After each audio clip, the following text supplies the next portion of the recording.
Gavoor, and today we're going to talk about transportation operations. One way of looking at supply chain and operations is make, source, deliver, or we could draw pictures. So this is the deliver part, or we could look at pictures of warehouses and manufacturing plants and distribution centers of customers and stores of customers, and these are all connected by lines. The lines indicate that goods move between those various blocks on a flow chart, so the arrows are really the transportation part. Transportation is an important part of operations and supply chain management. So there are many modes of transportation. Sometimes we use a combination of modes, sometimes we only use one mode, and it depends on the nature of the product, how far the product is traveling. So we're trying to get a high-level view here of the importance of transportation. The objectives are understand different areas of product transportation, how they affect the overall success of companies and the operations and supply chains in general. Recognize supply chain technology tools that are used in transportation. Look at the challenges in establishing efficient and effective transportation processes. Determine which modes of transportation are most cost effective in a given situation. And what are the metrics that are used in transportation management? So the goal in transportation is timely, cost-effective movement of goods and materials. Things have to move from point A to point B. As we've talked earlier in this course, when we looked at the supply chain diagram, maybe on the first day of class, it was noted that in one direction there was a movement of information, and in a second direction there was a movement of materials and goods. The internet has made the movement of information more effective, more efficient, and almost instantaneous. But we still have to move the physical goods from point A to point B many times in the supply chain. So what's the best mode of transportation? What's the differences in the costs? And this all depends on the delivery requirements, the specific product requirements. Does it need to be refrigerated? Is it hazardous material? Is it bulk liquids? Is it highly expensive pharmaceuticals? What's the nature? And all of this depends on the kind of transportation that you want to use. So, and what kind of information do we need to make those decisions? And what implications does our decisions have on the amount of inventory? Because inventory and transportation kind of go hand in hand. The faster you can move things, the less inventory you need to buffer the demands at the point B location if we're moving things from point A to point B. So availability of service. So we're looking at transportation involves how goods move from point A to point B. The availability of transportation systems is essential. Anybody could win a bid. I've been involved in many transportation bids where we get the lowest price, and we've picked a supplier that really, it almost sounds unbelievable, the prices that they're providing us.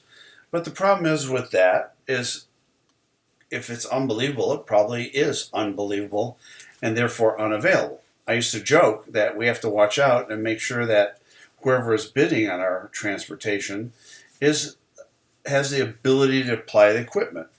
There's been many cases where a partner entity of ours, I worked in a Latin America division of a company, and a U.S. company insisted that we use, for shipping their goods, a specific carrier. And the carrier quoted some unbelievable prices, and they kept pressuring us to use them.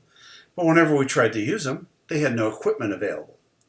And I used to joke that my 5-year-old nephew, and now I could actually say my 5-year-old grandson, could win a transportation bid, but does he have the equipment to actually be able to transport our loads? So companies spend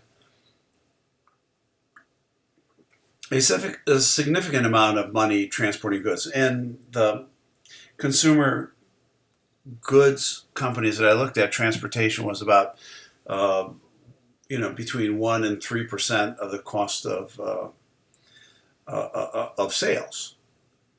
And the modes are defined as truck, train, plane, ship, or pipeline if you're shipping liquids. So sometimes we use a combination of those different modes. And the modes then, if we use the combination, it's called intermodal, using two or more modes to do that.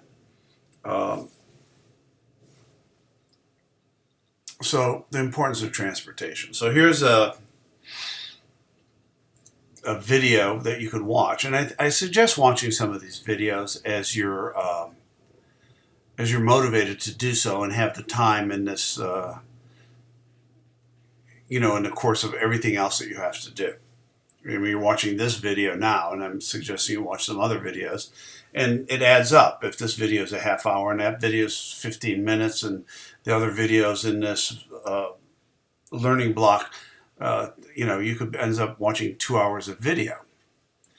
But hunger is sometimes a food issue, especially in this COVID period, this COVID epidemic we're in right now.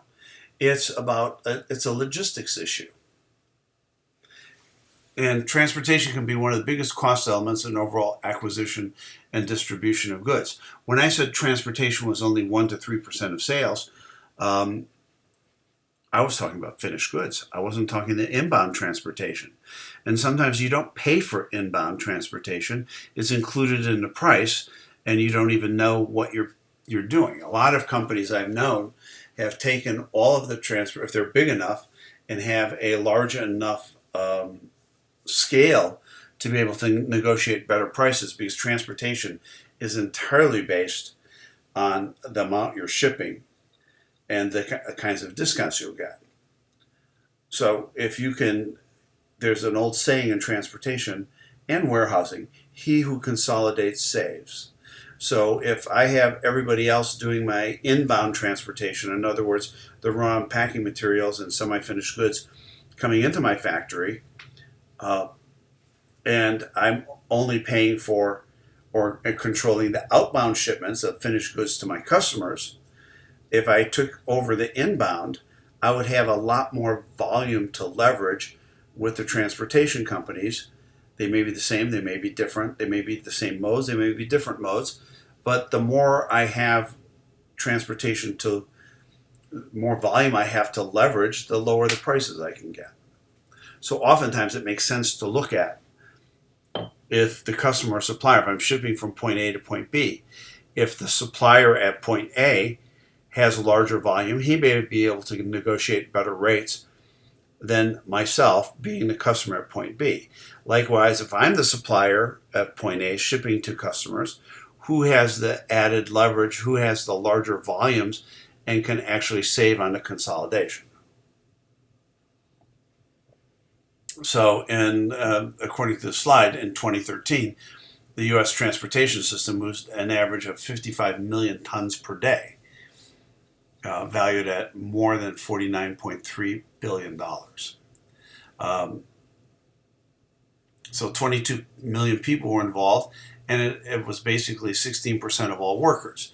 As the number of workers in the operations in the factories have gone down, like we said in the last module, if one person can now operate 6 injection molding machines, as opposed to 6 people operating 6 injection molding machines, that labor has gone down. Now, we still need people to drive trucks and planes and buses. If we move to autonomous vehicles, even the number of workers there will go down. So it can be a significant source of competitive advantage if you can do it. And I think the mantra of he who consolidates saves is important.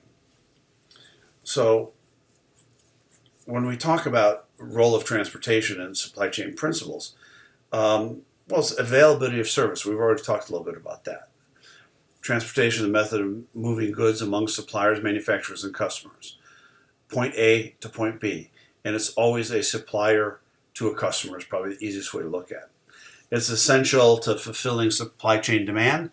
It's a significant amount of money, and it's a source of competitive advantage.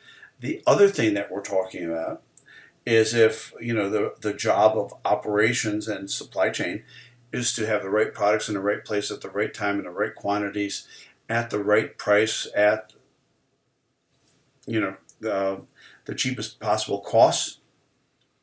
Well, then you have to have the availability of transportation at the right place in the right time in the right quantities to move all those goods. The right basically cascades down this entire structure of areas that we've, sub-functions within operations and supply chain management that we've been looking at. So we talked about the modes already. Intermodal is a combination of those modes. And depending on the location and type of facility, the choice of service may be limited. Is there a rail? Some locations ship heavily by rail, and they might have a side, what they call a siding, which means a track that goes right by them, and you can keep your box cars or whatever the storage kind of cars you use. How close is the local airport? Is it a small package hub? Is it a port nearby? So one thing when we're talking about Memphis as a transportation hub in the United States, it's where FedEx is located and headquartered, and it's where it's their large transportation hub. A lot of times goods are brought into Memphis, sorted, and then shipped from there. When FedEx was exclusively an overnight shipping company, that's how they did it. They ship by, if you post your goods by 3 or 4 o'clock in the afternoon, they would be shipped to Memphis by FedEx planes or commercial jets, and then commercial passenger jets, that is. Everything would be sorted between 10 o'clock and 2 o'clock in the morning, and then shipped out the next on FedEx planes back to other cities. So the service has to be reliable, efficient, and cost effective. That's what everybody's looking for. Reliability is that availability of equipment. So the key is transporting the right products to the right customers, the right quantities, under the right conditions, at the right places, at the right times, for the minimal possible costs. So I guess the slide is just redundant of the previous one. So what are the challenges? Well, there's complexity. There's a lot of offshore manufacturing. In other words, a lot of goods have moved to China, so it involves your goods require truck transportation on the Chinese side, and they require then ocean transportation to the U.S., and then truck or rail transportation inside the U.S. And customers are looking for more tailored services. They want third-party logistics. 3PL means third-party logistics benefits. They want enhanced customer service capabilities, greater flexibility, improved operational efficiency, and reduced capital expenditures. In other words, there's some things they want a third-party logistics company to do. They might want them to label the boxes. They may want them to create displays that can go right into the store. They may want, any variety of additional services. One of the things that are required when you're talking about challenges and complexity is many companies have trained their customer companies. Now, I'm not talking about consumers. I'm talking about the Walmarts and Targets, and again, I'm thinking in consumer packaged goods because that's where my experience is mostly from, and that's the largest movement probably of goods in the country anyway. We've trained our customers to know that we're trying to make quarterly and yearly numbers. So the customers know that I'm not going to buy early in the quarter. I'm going to buy at the end of the quarter because I know the salespeople representing the selling company is going to be highly motivated to try to make their numbers and therefore more willing to give discounts. So we have this idea of sales tend to look like sawtooths where they peak at the end of each quarter with a giant peak at the end of the year. And this has been a problem that consumer goods, packaged goods companies have been trying to fight for a long time. That adds a complexity because everybody's trying to ship to make their quarterly numbers. Everybody's trying to ship to make their yearly numbers, end of year numbers. And what has to happen is the product has to be, to qualify as sales, it has to be in a trailer, sealed, and therefore transferred from your own facility to the transportation company or into an in-transit transportation status, in-transit status. So the availability of equipment at the end of quarters and at the end of the year can be a huge issue for some companies. And that adds a tremendous amount of complexity. The other thing is could be rising rates of fuel and labor, always is the case. We have to make sure that we maintain safety. We have to make sure that we have the capacity constraints. And what do we mean by capacity constraints? We don't overload the trucks. I mean, it's pretty hard to overload a trailer because only things that can fit in go. But what I'm talking about here is weight. You see all the weigh stations, and really, trucks can be responsible for the decay of the interstate highway system more so than cars, because the compression of the trucks, of the weight carried in the trucks, probably tears up the road more than automobiles do. So states are very wary and want to enforce their weight laws and make sure they get their proper taxes as well from that. There's port and highway congestion, and when does congestion occur? At what you might think are the peak times. Ports get congested when we head into the holiday seasons. There's a lot of volume of goods coming in for the holidays in ports. And highways are congested during rush hours. I mean, where are we taking the goods? We're taking the goods into large cities often. And so we want to make sure we have to deal with that. And we want to have consistent quality of service.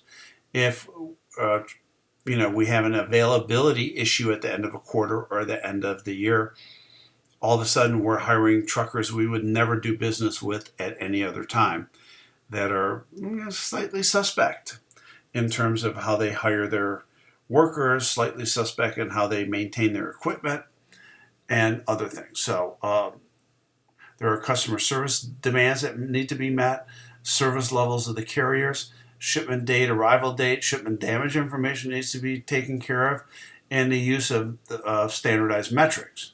The other thing is that, and for most companies, if it's a consumer product packaged goods company, there are two touch points generally with your customers. One is your salesperson. The other one is a person delivering your goods, and oftentimes they don't even work for you. They're part of a third-party trucking company. So here's more detail. I allowed you to read this on your own. We talked about complexity of supply chain. We talked about the growth of offshore manufacturing. If the factory used to be in the United States and you could produce goods and then ship them to your various warehouses around the country or directly to customer warehouses from the factory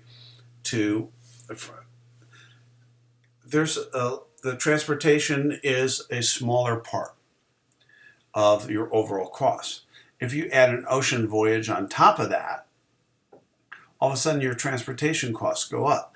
So your your outsourcing costs, your outsourcing savings have to account for an increase in transportation costs and complexity in order for it to pay for itself.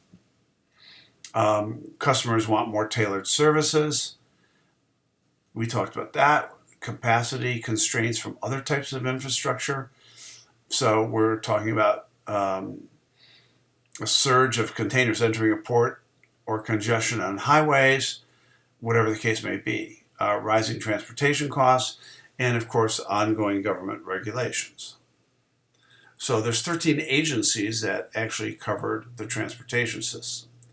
The Federal Motor Carrier Service Administration, Federal Highway Administration, Federal Aviation Administration, Federal Railroad Administration, Maritime Administration, Federal Transit Authority, National Highway Traffic Safety Administration, Pipeline and Hazardous Material Safety Administration, and that's federal bureaus. The states have their own.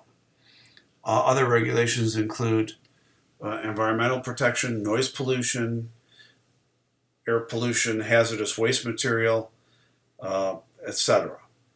So, in noise pollution, if you have your factory has residential neighborhoods around it, or your warehouse is not in a industrial zone entirely, and you have trucks coming early in the morning, that's less of a problem in the United States. But when I worked in a Latin America division of Colgate-Palmolive, that was the exact case in our Argentina factory and warehouse.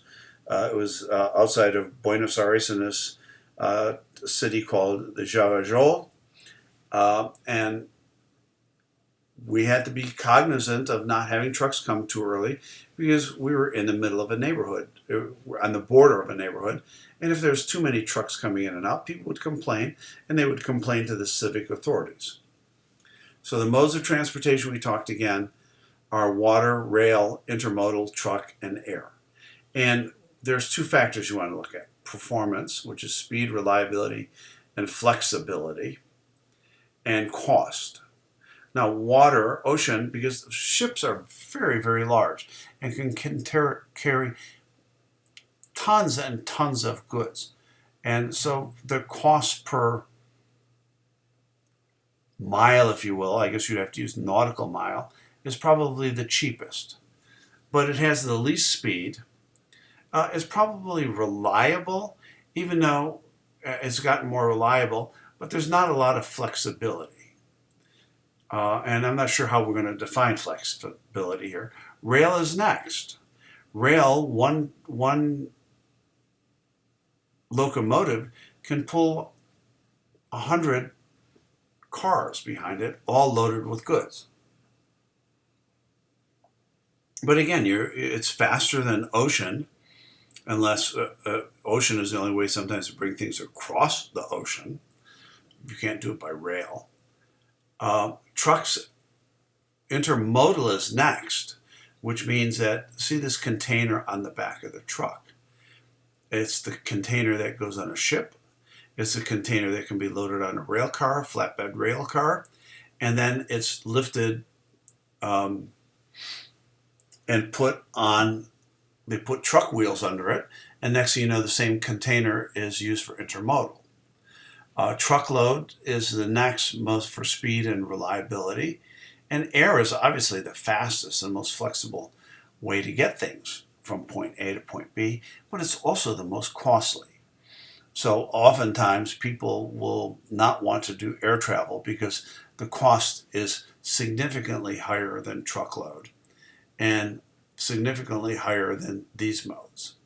So you'll see, okay, I've seen in the consumer packaged goods company, and we're talking what? Pens and toothbrushes and toothpaste, and those are the kind of companies I work for. And we're trying to get something from China here quickly. And I'm like, okay, we need it faster. We need it faster. Okay, should we use air? How much will that cost? Like triple. You hear that long and a pregnant pause. And I said, no, it's okay. Keep it keep it coming by water. It's just, that's always a trade-off. Now, if you're shipping computer chips, for PCs, or you're shipping really expensive pharmaceuticals, which the value of a pallet is like $20,000 or $100,000. Adding another $1,000 for transportation costs to get things there quickly and more effectively may be okay, but you're certainly not going to do it for Papermate pens, which are the kind that they give away in banks and that you can buy at back to school for $2 for a box of 10. So you want to keep the cost of the value of the goods relative to your decision making. Road transport, there's 3 types. There's motor carriers, which are called common carriers, truckload carriers, and less than truckload carriers. Motor carriers carry high value sensitive goods, or they carry the goods that, like if you just need to move a living room set from here to California to a relative, you would use a common carrier. It's a competitive industry because there's low barrier of entries. All you need is a truck and a driver, and you can lease the truck. It's for hire for different clients, or it could be a private fleet. Amazon is developing a private fleet of these common carriers to do their deliveries lately. And there's probably more you could read on it, but we don't have time to cover in this class. Challenges include rising costs, labor issues, and competition. Now, the truckload business is what a lot of consumer product goods companies and most large corporations that are moving goods back and forth will use. It's cheaper.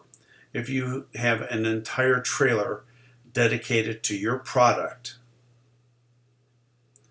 you're going to get the best rates. They don't have to make multiple stops. A common carrier may have to make multiple stops. Definitely a less than truckload shipment has to make multiple stops.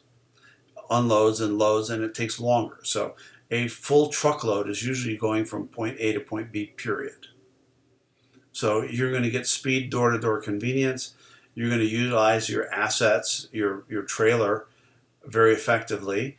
And if you can have backhaul, in other words, once you've delivered from product A to B, if you can take that same trailer and truck and maybe somewhere nearby the destination point, make a pickup of raw and packed materials or semi-finished goods to come back to your factory, that would be awesome. And a lot of companies look at that. That's called backhaul. Because oftentimes if you have your own set of trucks, and that's why many people don't have trucks, you ship the trucks from point A to point B and they travel back to point A empty. Like if you think of Apt is all less than truckload.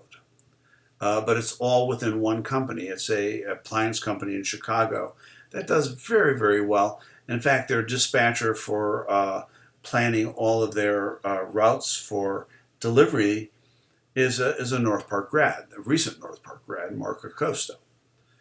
So he plans these routes, and at the end of the delivery, we're taking a refrigerator to this house, we're taking a stove and refrigerator to that house, we're taking a large screen TV to another house, blah, blah, blah. And then at the end, the truck comes back to the Apt warehouse empty. So you always have this backhaul issue. If you can utilize the truck coming back, there's some value to it. So less than truckload.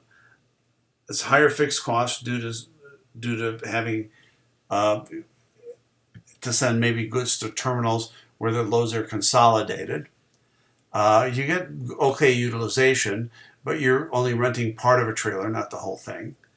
The vehicle routing could make your delivery time take, and the fact that you sometimes need to go to a terminal to have your goods sorted and put on another truck, all this could take a little bit more time. So when you can, people like to have truckload deliveries. Rail transport is very cheap. It's really good for large volumes and long distances.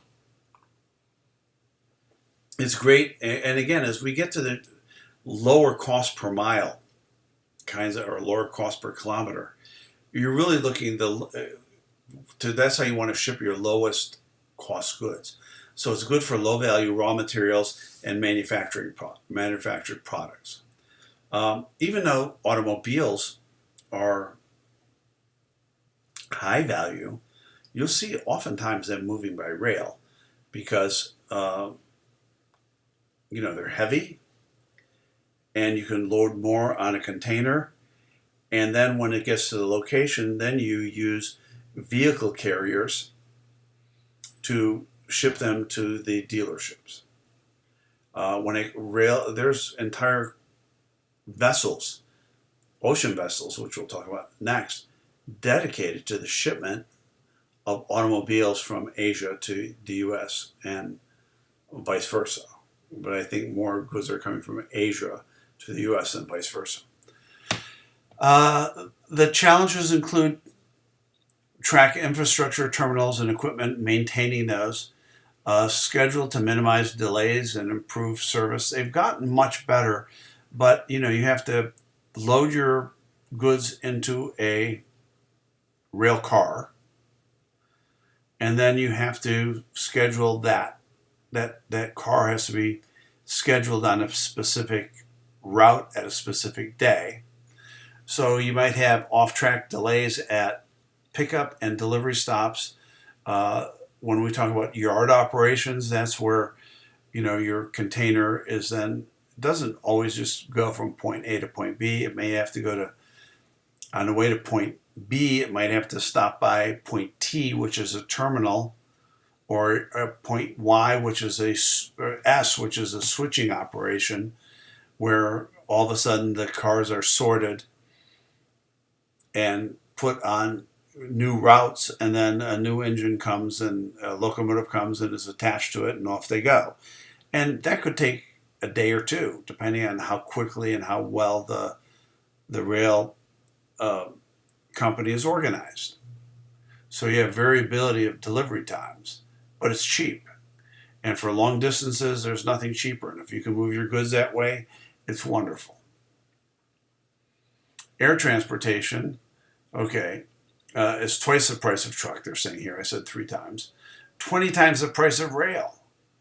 So you really only want to ship small volumes of high value, low weight, semi-finished, and finished goods. That's really what it's for. Or you want to ship diamonds? I'm not going to put it on a train. I'm going to put diamonds can fit in a suitcase or a small briefcase. I want to ship those by air because the value of the goods are so expensive. The transportation is a mere percentage of that cost. Size of the hold and lifting capabilities are a potential thing. On the other hand, you've seen military transports carrying tanks. That has to be one pretty demanding need to have that tank move from point A to point B. Otherwise, they're going to be doing it by rail and ocean as best they can. So, the key issue for here is the location and number of hubs, the schedule optimization, assigning the fleet, and all of those kinds of things. Hold on, I've got to get back to, just tell this person calling me that I can't speak right now. All right. This is oftentimes not the concern of the shipper. This is stuff that has to be done by the shipper, not by the shippee. So the customer of the air transportation doesn't worry about this. The air transportation company itself has to worry about this. But speed is a primary benefit. You can get things from here to China in 2 days, 3 days. You'd like to think it's 1 day because a plane only takes 8 hours, or it takes 16 hours to fly from here to there. But you've got to do all of these things first. You've got to schedule it. You've got to then on the other end you have to have the delivery. So that takes a day on each end, and the flight is probably a day, so 3 days makes sense. So you can do just in time. You can lower your inventory levels. It's good for e-commerce. It's good for Asian imports if they're high value.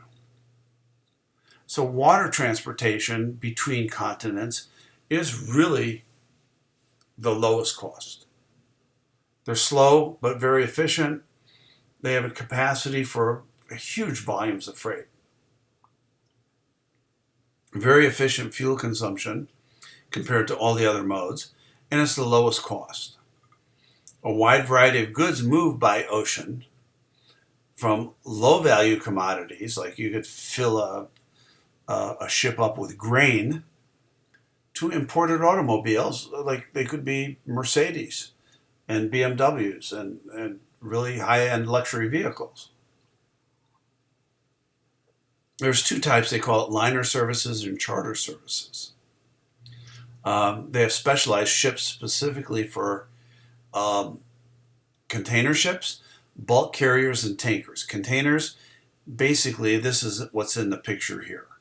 You see all of these containers, and this is what makes it intermodal.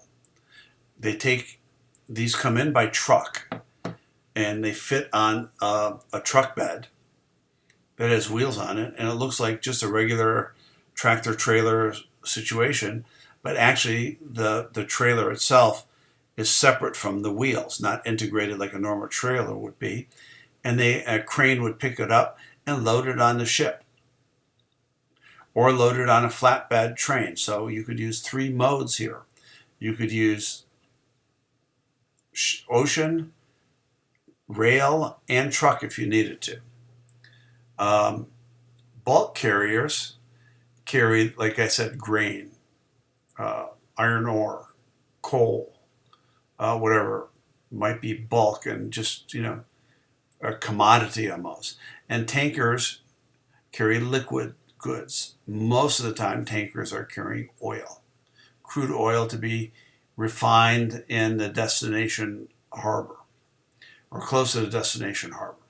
So the challenges with water transportation or ocean transportation is capacity, trade imbalances, because if the ship is coming from Asia to the U.S., they often go back not as full, so you don't have that backhaul. You could have rising costs,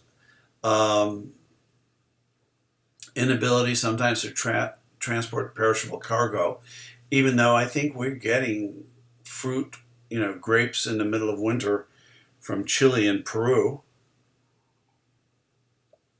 I think they move by ocean. I don't believe they would move that by air. It doesn't make any sense.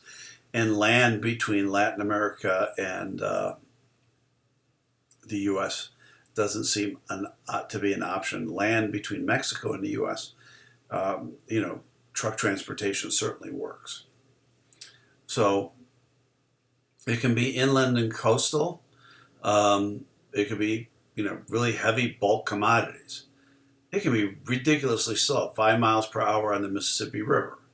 You have to look at ocean considerations, weather considerations. You can't go through hurricanes and typhoons. You have fixed costs are very high, but the volume of goods that you carry are huge. They've made some really huge container ships these days, and even expanded the Panama Canal to account for these large mega carriers. And there's no charge for use on the waterways. There's no regulation of how much you could load up a ship with. It has to stay afloat is the only requirement. Pipelines are another way. It's a small thing. It depends on the industry you look at. I have no experience with pipelines whatsoever, except that they require a lot of maintenance. So it's for crude oil, water, and natural gas. It's slow, but it has an amazing capacity. It's reliable. There's low risk of disruptions and damage. High fixed cost because it costs a lot of money to build the pipeline. And you have to have the pumping equipment and pay for all the right of ways. I think it pays rent or taxes through all the municipalities and jurisdictions it goes through. There is loss through seepage. There's not. You would think that it would be perfectly. Gas never leaks and oil never leaks from pipelines. That does all the time. I don't know what the amount of seepage is, however. Intermodal transportation, we've already talked about it. 2 or more independent modes used to transport and deliver goods. There's been incredible growth in this in the past 30 years, I would say, at this point. We use rails, ships, and trucks. And it's containerized transportation that made this work. And there's another slide that talks about containerized transportation. It's the greater accessibility by linking individual modes of transportation and a transport from one to the other. Goods used to move on a ship. They were loaded by pallets, individual, and stored in a hold. Now, these containers, they're loaded in a container and really are never unloaded, and these are loaded very efficiently and very quickly onto a large container ship like this by cranes. If you pass by a port, you'll see the kinds of crane structures that exist there. And then the container is put directly onto a tractor and a special trailer that makes it look like a regular trailer most of the time. But you can tell after a while, with just a little bit of guidance, when it's a regular trailer and the wheels are integrated, and when it's a container and these back wheels are basically an add-on, clipped on essentially. So it makes global trade more effective. You don't handle the cargo, you handle the container, and the containers are either 20 foot or 40 foot in size, and they're very effective. You can put them on rail beds and ship them. It works very, very well. The challenges included congestion in the transfer points. Sometimes your things can be delayed, the customs, and all of that issues that occur at ports. The containerized freight is a relatively, it's how, you watch a video of how containerization shaped the modern world. This guy, Malcolm McLean, is the guy that was responsible for this intermodal. Same container with the same cargo transported with minimal interruption versus different transportation modes from an initial place from point A to point B. The A being the initial point of receipt, B being the final delivery point. So his quote is, by reducing the number of times a container is handled, the number of operations involved in a transfer, the distance within a terminal over which a container is handled, and the labor, equipment, and time needed to transfer for transfer efficiency and productivity improvements, so you get better asset utilization, can be achieved. Specially converted ships, 75% of U.S. ocean trade is done this way, 70% of cargo weight from Hong Kong. Standard size avoids rehandling, same container on a ship, rail, and truck. It's actually helped. And this was done by World War II. Veterans started this kind of thing because I think it was an innovation of the U.S. Army in World War II to try to increase or decrease the time it took for goods to move from here to the theater of operations in World War II, which were in Asia and in Europe. So transportation strategy has to depend on the dynamics of the business, its customers, and operation. Timing is critical. And getting things loaded on a truck and shipped out at the end of the quarter and end of the year is important. But oftentimes, the rival, Walmart, has a 20-minute window. If you're shipping something to Walmart, they're going to assign you a 20-minute window when it has to arrive, and you pay a penalty if you're late. Walmart loves to charge you those penalties because they reduce their costs that way. So you have got to be almost like a precision-like orchestration to make these things happen. So transportation methods can be used to create a strategic advantage. Customers demand we talked about on the date needed by preferred carrier and a proper shipping packaging method. and complete, both shipped complete and delivered complete with all the proper paperwork. Just has to happen. Traffic management or transportation management is now part of most ERP systems, and you can get very, very good at it, but oftentimes you have to have the carriers that can match you. In other words, if you just pick the lowest cost carrier, they may not have the sophistication and the computer systems, but they're cheap, so maybe you have to spend a little bit more to ensure the reliability. And that's a challenge oftentimes in transportation. The process of transportation, our shipment size, what route it's going to take. Different modes require different packing and packaging and require different documentation. Corporate routing guide is a set of standard, basically it's your standard operating procedure for transportation.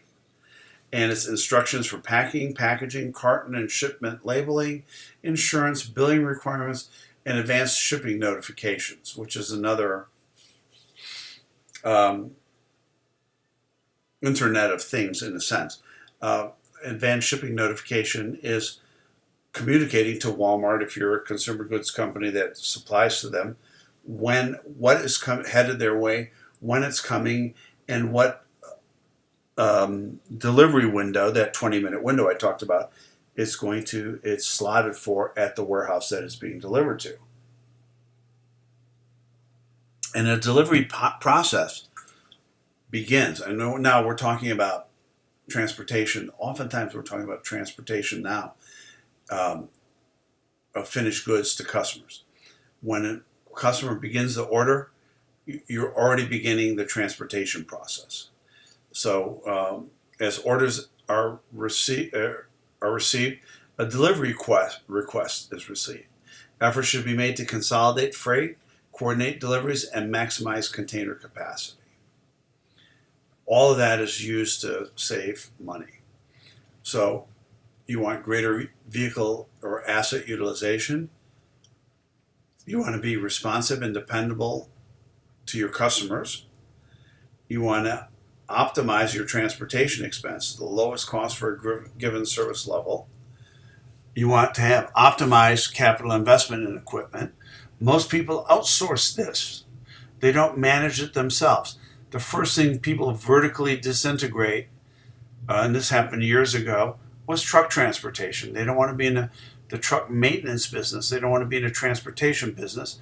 They want to hire professionals that do that and just pay them a fee.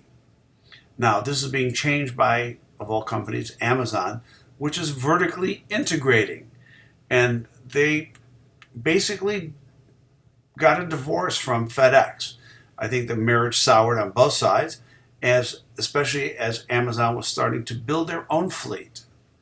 And they're using both their own assets, but they're also using kind of an Uberization mode for the home delivery, where if I wanted to, I could get into the business of delivering Amazon goods by buying a $33,000 Mercedes-Benz Sprinter panel vehicle and rigging it up with racks probably to handle Amazon specifications. They may even paint the vehicle if I'm with Amazon's smiley face thing on it. So most people outsource transportation. Amazon is bucking the trend. You have planning in transportation, long, mid, and short term. Where are your transportation hubs and nodes? What modes are you using? And what fleet size? Whether it's your fleet or not, you still have to decide how many trucks and containers you will need. And then you have to constantly manage your transportation costs and freight costs. And you have to audit them almost on an ongoing basis. There's companies that only do freight audits. There's so many examples and so many laws involved, so many documents that are required, that if you don't audit your freight bills, and you almost down to the individual shipment, you'll probably be getting extra charges that you weren't even aware about. When we started auditing, when I took over Latin America logistics for Colgate-Palmolive, we weren't auditing our international freight very at all.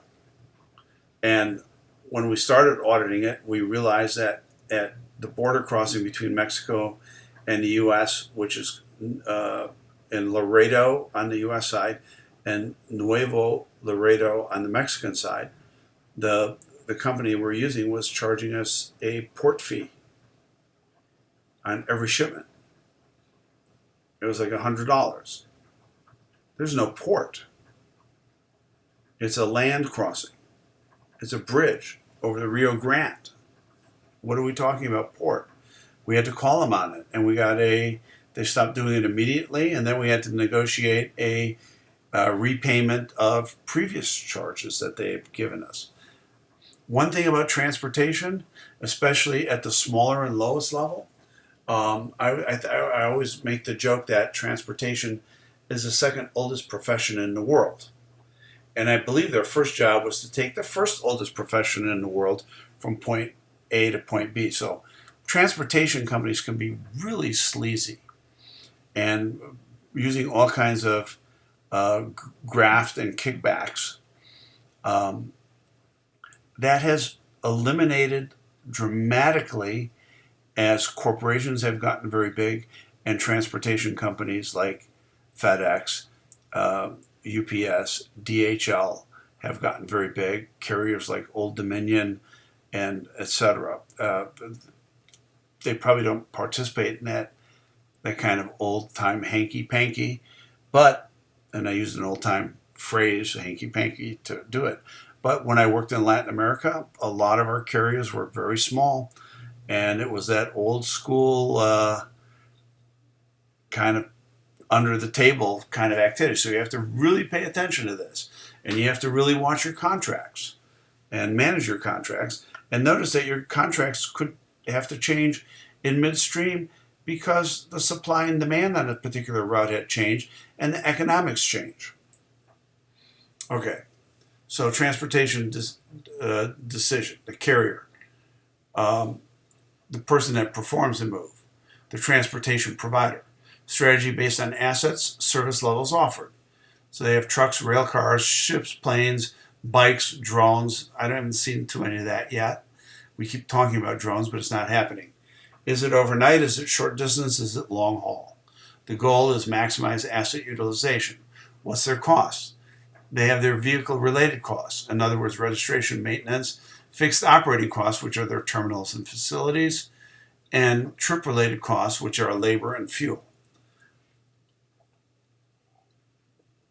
For trip-related, most trucks now have computers and GPS location, so the truck driver really has to stick to his route. If he stops off someplace to see his girlfriend or boyfriend, the dispatching office will know about it and call him up and saying, why are you stopped? Why are you not moving? But they'll also call him if he hasn't stopped when he has to, because there are laws about how many hours a driver can drive. There's loading and unloading that takes time. Sometimes you have to wait in the yard for how long, and sometimes the trucking company has no say over that. If it's a really congested period, like at the end of the quarter or the end of the year, the truck may be just forced to sit there, in which case you may have to, as a trucking company, have provisions in your contract to say, okay, if the wait is longer than this part, we're just going to drop the trailer in your yard and at least bring the productive asset back, which is, because trucking companies don't often own the trailers. Trailers are usually leased or rented, but the cab, the truck itself, and the driver, if he's sitting there waiting 2 hours, 3 hours for you to unload, free up a bay where he can drop the trailer and have it unloaded, it's going to cost you money. So you have that your overhead is planning, scheduling all the moves, and your information technology. Now the shipper, the person that's contracting the carrier for the move, wants a strategy based on supply chain design and customer requirements. They want a choice of transportation mode and speed of delivery that meets their needs and costs. And they want to assign the shipment to that selected mode or intermodal, depending on where it's going and how far. The cost considerations they're looking at is how much does it cost them to move this container from point A to point B. Inventory in transit. Who owns that inventory? Who's responsible if it's damaged? And most of there's a complex system of terminology and who owns the freight and who is responsible for the insurance of the freight. It's not always the same at different points. And those are called Incoterms. And those need to be precisely outlined and negotiated in any contract that you do with your customers and your trucking company. They're interested in how long it takes to process, how long it takes to load and unload. As I said before, I'll use the Walmart example again. They have so many trucks moving in and out of their DCs, so many goods being unloaded at their DCs and at their stores, that they have a 20-minute window. And they want that truck there within that 20-minute window, and they like to get that unloaded as quickly as possible. That's a large part of their productivity. And therefore, they're looking for that kind of delivery guarantee. The transportation process is lots of documentation. And some of it is electronic, but some of it is still by law required to be paper and carried by the driver of the vehicle, or it has to accompany it. So this is mostly truck we're talking about. You have a bill of lading. It's a contract generated by the shipper or the 3PL. The freight invoice includes the additional details that describe the information on the bill of lading, such as the transaction-related specific information and charges. And usually a bill of lading, it tells you what's on what is being carried itself. A freight claim and shipper's instruction letters. So all these things have to be taken care of. Here's a bill of lading. Can be used, it's a legal document. So it's proof and agreement between the companies responsible for shipping goods and companies transporting the goods or service. Listen, we're talking about assets of your company that are being sold, or assets to be part of your company that are being bought. And you want to make sure, and accounting people want to make sure, and legal people want to make sure that there's no theft involved. People are shipping what is supposed to be shipped, and we want to know what that is. So the accounting people want to keep track of their goods. They don't want any shrinkage. They don't want any theft. They don't want any funny activities happening. They want to keep track of their assets until it's safely in the hands of their customers. And then that delivery of those goods transfers the goods off of your books to theirs and generates the need for an invoice to be given so that the customer then can pay us for the goods that we just delivered. So these can be generated by shippers or 3PL companies. It's proof of an agreement, like we said, and it's generated either by the shipper or the third-party logistics company. Third-party logistics companies usually means the difference between a shipper and a third-party logistics is a shipper owns the assets. They own the truck, they own the boat, they own the railroad, cars and locomotives. And a third-party company owns no assets, but they contract other assets. So I might want to not deal with ocean companies and rail companies and trucking companies myself as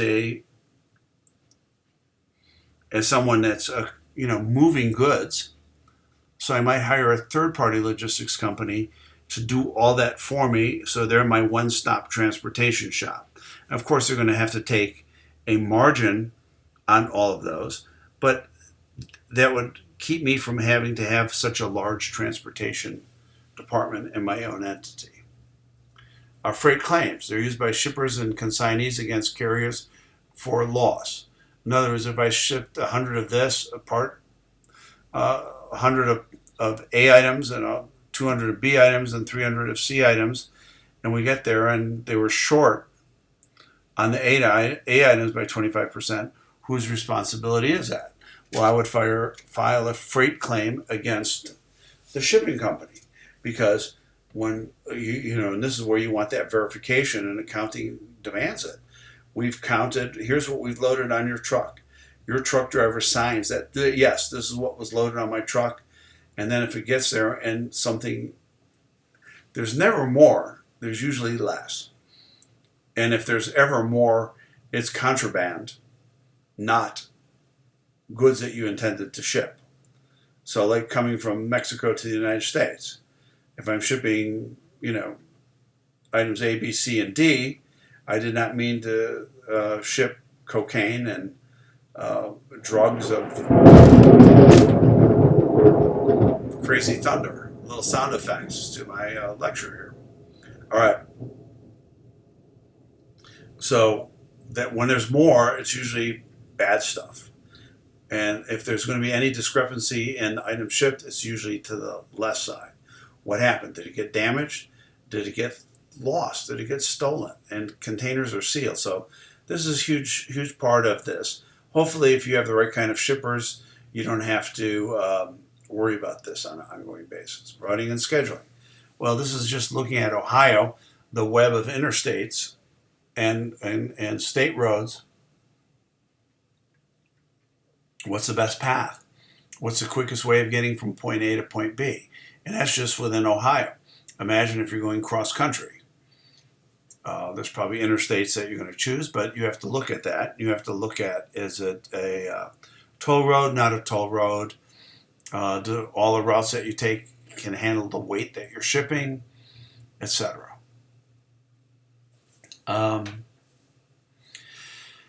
If you look at the top 25 trade gateways in the U.S., if we're shipping internationally, we see that, all these gateways for international trade seem to be on the east and west coast. Heavily in Los Angeles, there's 3. And within New York City and all the way down to Norfolk, you have like 4 of them. Charleston and Savannah are huge ports. And even the inland ports of Buffalo and Niagara Falls on the St. Lawrence Seaway. Cleveland, Detroit, Port Huron, Chicago certainly, where we are.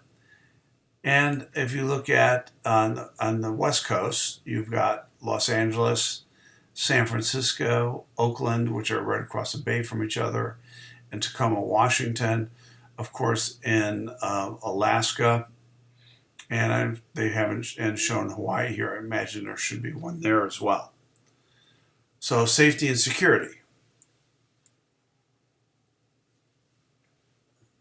There's all kinds of legislation passed to improve safety of transportation industry.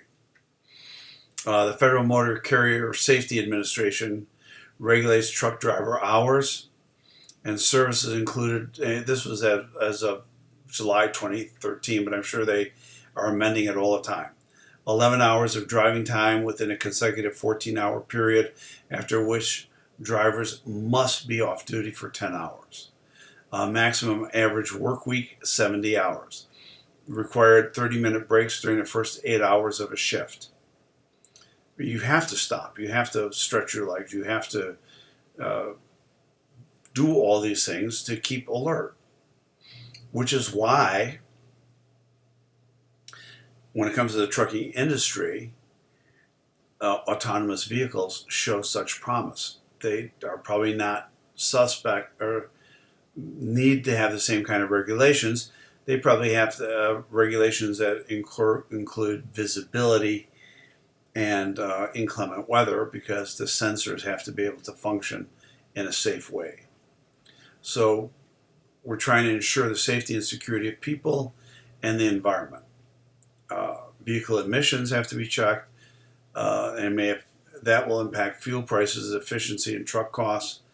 and hours of service means hiring more drivers, or that's why, like I said, uh, autonomous vehicles are such a promise in that industry. Service quality monitoring. Well, from a customer service standpoint, I want to find out the service level of the carriers. I want to find out their on time, and I want to know what their shipping time is from point A to point B on every route I have them working on. And then I want their performance against the stated shipping time. I want to use some standardized measures. And most of the time we're talking about key performance indicators or KPIs. So we're talking about transportation spending efficiency, freight protection, delivery service quality, and customer satisfaction. And there's a variety of measures you could apply in any of those areas. The transportation management systems are part of your ERP systems. They do your routing and scheduling, planning, telling you how to load your containers, because if you're making one stop, it doesn't matter as much how you load it, except for weight distribution, so that the truck is more stable on the highway and more fuel efficient on the highway. But if you're making multiple stops, you've got to put the last to be delivered in first, and the first to be delivered in the trailer at the last thing to be loaded. With these transportation management systems in your ERP systems, it's got to be able to talk to all the other modules from order management system, warehouse management system, and your supply chain planning tools. You want to be able to track your orders and find out where it is at any given time, because you want to make sure that nothing has happened to the order. The driver is adhering to the regulations that you've stipulated. When it should be stopped, when he should be stopped, and if it's stopped when he shouldn't be stopped, at a location he shouldn't be at. Why? You want to know these things. And you want to report on all of the above performance. And then at the end, if you're the person paying for the shipping, you want to audit those freight bills to make sure you're not being charged for things you shouldn't be. It's very unlikely you're undercharged. What happens is they'll charge you, carriers might charge you to see if you're paying attention. And, oh, that's our mistake, that charge shouldn't have been on there. If you don't say anything, they can continue charging you that. You've got to guard against that. So we have a strategy for three things usually. Inbound logistics. This is transportation, storage, and delivery of goods coming into the business. Inbound logistics is concerned with the relationship between companies and their suppliers. Who is responsible for the transportation? That's a strategic decision you have to make. Maybe it's better for them to do it. If they can get lower rates than you, let them do it. If you can get lower rates than them, you should do it. Outbound logistics is a transportation, storage, and delivery of goods that are leaving your business to go to customers. Oftentimes, it's on you to manage that transportation, but like we did on inbound, your outbound logistics is inbound logistics for someone else. They want to look at the same thing here, and they may want to take over that transportation or insist that you use these carriers with these rates. And if they change the Incoterms, your responsibility may end at the point where you load the vehicles onto the truck of their choosing. And reverse logistics is two things. It's that backhaul, or do you get goods that need to be returned back that are either warranty or customer rejection? So you got to figure out how to do that part. And that's always a messy operation. Because when they send you stuff back, if Walmart sends you stuff back, they don't just send you your stuff. They send you stuff that's not even yours, and you have nothing really to say about it. All right, so the decision to outsource. Private fleets like they have at Apt appliance that Marco Costa runs can be cost effective, provide flexibility in scheduling, and offer, basically be low cost. But they're delivering things every day in a small local area. That's the solution for them, to own their own fleet.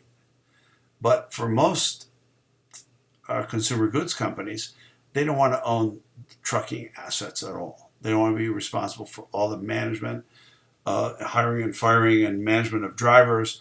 They don't want to be responsible for the procurement and or leasing and maintenance of vehicles. So they really want to outsource it. So here's a summary of what we just talked about.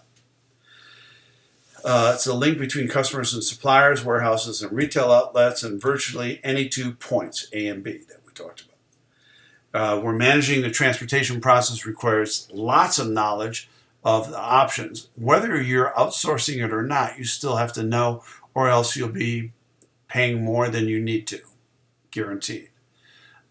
So you need to know about transportation options, planning, decision-making, analytical skills, and all the information that can be shared, which is tremendous in this day and age right now because of the ERP systems of your company, your shipping companies, and your customer companies, and your supplier companies. It says it's the largest cost component in most supply chains and directly impacts other areas of supply chain and fulfillment.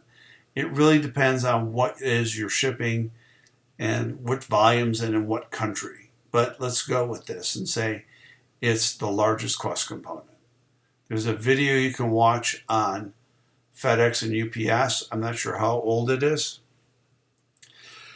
And the next module is customer service operations. It's the last that we're going to cover in this LINC's system. So thank you very much for your attention, and talk to you again soon.